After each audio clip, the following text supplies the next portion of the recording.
నమస్తే welcome to Disha TV Telangana బీజేపీలో ఏం జరుగుతుంది నాయకుల మధ్య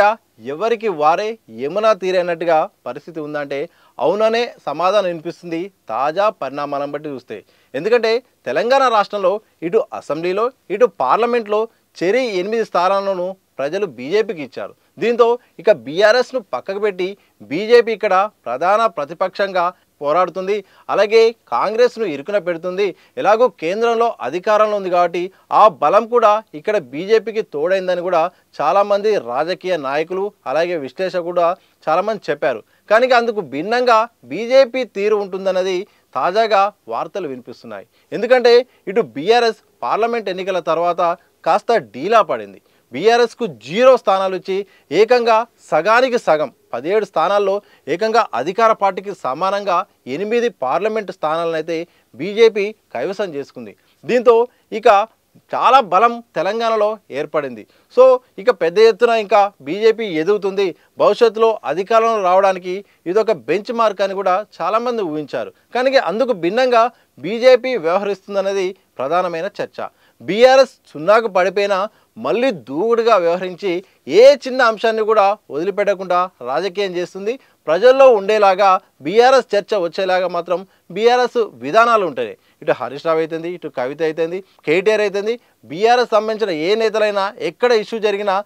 అంటే బీజేపీ కంటే ఒక అడుగు ముందే ఉండేలాగా ప్రయత్నం చేస్తుంది ఈ కోణంలో అసలు తెలంగాణ బీజేపీ నాయకుల తీరుపైన పెద్ద ఎత్తున చర్చ నడుస్తుంది కారణం ఏదైనప్పటికీ సందర్భాన్ని ఉపయోగించుకోవడంలో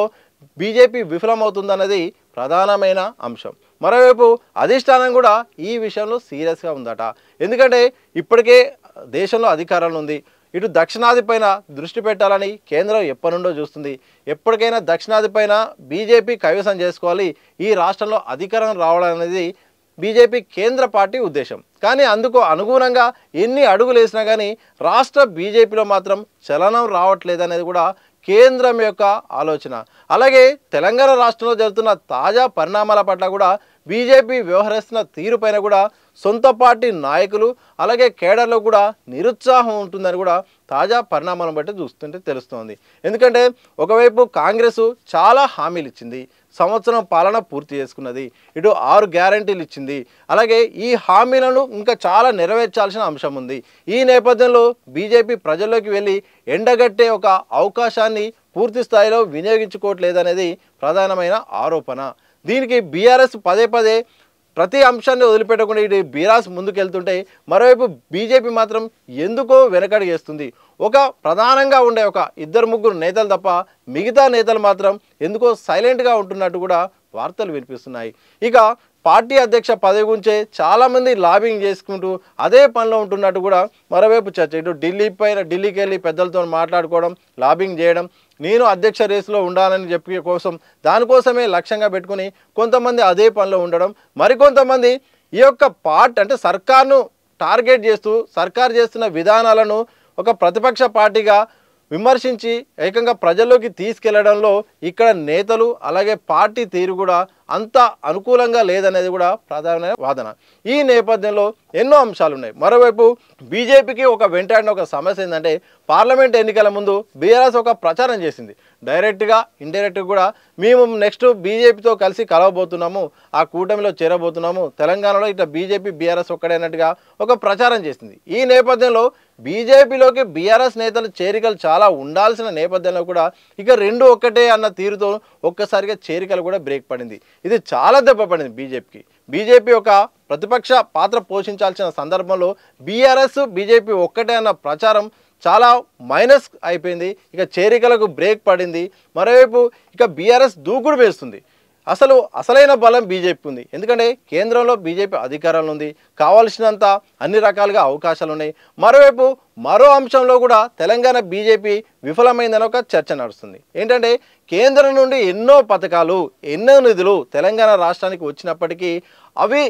ఫోకస్ చేయడంలో అసలు ఇచ్చిన దాన్ని తెలంగాణ ప్రజలకు చెప్పుకోవడంలో బీజేపీ అనేది సరిగా లేదు, అసలు విఫలమైంది. కాజిపేట సంబంధించిందైనా కానీ మరే ఇతర సంబంధించిందైనా కానీ ఇటు వరంగల్ పోర్టు విషయంలో ఎయిర్పోర్ట్ విషయంలో కానీ ఇంకా ఎన్ని పథకాలకు నిధులు ఇచ్చినా ఇండ్లకు నిధులు ఇచ్చినా ఏ రకంగా నిధులు ఇచ్చినా కానీ ఇచ్చిన నిధులను మేము కేంద్రం ఇది చేస్తుంది, రాష్ట్ర ప్రభుత్వానికి ఇలా సహకరిస్తుంది, అసలు మేము కేంద్రం నుండి ఇన్ని పథకాలు తెస్తున్నాము, మా ప్రధానమంత్రి అలాగే మా పార్టీ కూడా తెలంగాణ మీద ఫోకస్ పెట్టడానికి అలాగే ప్రాధాన్యత ఇస్తున్నామని చెప్పడానికి ఇన్ని అవకాశాలు ఇస్తున్నామని కూడా చెప్పడంలో బీజేపీ నేతలు సరైన సమన్వయం లేకనో సమాచారం లేకనో లేకపోతే సయోధ్య లేకనో ఏదో జరుగుతుంది. కానీ మొత్తానికి ఇచ్చిన పని చేసిన పని చెప్పుకోవడంలో తెలంగాణ బీజేపీ నేతలు విఫలమవుతున్నారనేది కూడా మరొక రకమైన వార్త. ఇట్లా ఎన్నో అంశాలు ఉన్నాయి. నెక్స్ట్ ఎన్నికలు ఉన్నాయి. ఇటు బీఆర్ఎస్ ఇప్పుడిప్పుడే కోలుకోబోతుంది. కోలుకున్న క్రమంలో మళ్ళీ చేరికలు ఉంటే మాత్రం మళ్ళీ డీలాపడి మళ్ళీ లేసే అవకాశం ఉంది. కానీ బీజేపీలో మాత్రం పార్టీలో ఉన్న వాళ్ళు దాదాపు వేరే పార్టీలకు వెళ్ళరు, ఇటు ఎమ్మెల్యేలు కానీ ఎంపీ కానీ. అంత అవకాశం ఉన్నప్పటికీ ఇంకా చేరికలను ప్రోత్సహించి ఇంకా సమస్యలను ప్రస్తావించాలి. కానీ ఎందుకో రాష్ట్రంలో చాలా కొన్ని సందర్భాల్లో ప్రభుత్వం కొన్ని సందర్భాల్లో విఫలమవుతున్నప్పటికీ ఇచ్చిన హామీలు నెరవేర్చినప్పటికీ కొన్ని ఇష్యూస్ జరుగుతున్నప్పటికీ విద్యా వైద్యం సంబంధించిన అంశాలు తెరపైకి వచ్చినప్పటికీ బీజేపీ వాటిని ఫోకస్ చేయలేకపోతుంది, పట్టించుకోలేకపోతుంది. అసలు బీజేపీకి ప్రతిపక్షం ఎవరా అన్న కన్ఫ్యూజన్లో ఉన్నట్టు కూడా వార్తలు వస్తున్నాయి. అసలు బీఆర్ఎస్ఆ కాంగ్రెస్ పార్టీ బీజేపీకి అసలు ప్రత్యర్థి ఎవరిని టార్గెట్ చేయాలో అర్థం కాని పరిస్థితిలో ఉన్నట్టు కూడా వార్తలు వినిపిస్తున్నాయి. ఇటు చాలా సందర్భాల్లో నేతలు బీఆర్ఎస్ను టార్గెట్ చేసి విమర్శలు చేస్తారు, కొందరు కాంగ్రెస్ టార్గెట్ చేసి విమర్శలు చేస్తారు, కొందరైతే ఒక్కోసారి తెలంగాణ గవర్నమెంట్కు సలహాలు సూచనలు ఇస్తూ ప్రోత్సహించి మద్దతు ఇచ్చే ప్రయత్నం చేస్తున్నారు. దీంతో బీజేపీ పైన ఒక కన్ఫ్యూజన్ అయితే ప్రజల్లో అలాగే సొంత పార్టీ నేతల్లో కూడా నెలకొంది. ఈ నేపథ్యంలో కేంద్రం మరి సీరియస్గా ఉన్న నేపథ్యంలో త్వరలో ఈ విషయంలో ఏమైనా మార్పు చేర్పులు జరుగుతాయా, తెలంగాణ విభాగానికి సలహాలు సూచనలు ఇచ్చి కూడా ఇంకా అంటే రూట్ మ్యాప్ అయినా మార్చే అవకాశం ఉందా, లేకపోతే మంచి బంగారు అమ్మైన అవకాశం 8 మంది ఎంపీలనిచ్చి 8 మంది ఎమ్మెల్యేనిచ్చి ఇక పోరాడమని ప్రజలు ప్రతిపక్ష పాత్ర పోషించడానికి ఓటు బ్యాంక్ అంతా బిట్టు కాకుండా బీజేపీకి ఇస్తే దాన్ని ఉపయోగించుకుంటుందా, లేకపోతే మళ్ళీ ప్రతిపక్ష పాత్ర బీఆర్ఎస్ పోషించి బీజేపీ మరోసారి సైడ్ అయిపోతుందా? ఇలాంటి ఎన్నో ప్రశ్నలు ఉన్నాయి. మరి దీన్ని సద్వినియోగం చేసుకుంటుందా, నిరుపయోగం చేసుకుంటుందా, ఎప్పటిలాగే కన్ఫ్యూజన్లో ఉండి ఎటుగాని పరిస్థితులు ఉంటే సెకండ్ పొజిషన్ బీఆర్ఎస్ చేరుకుంటుందా? ఇలాంటి ఎన్నో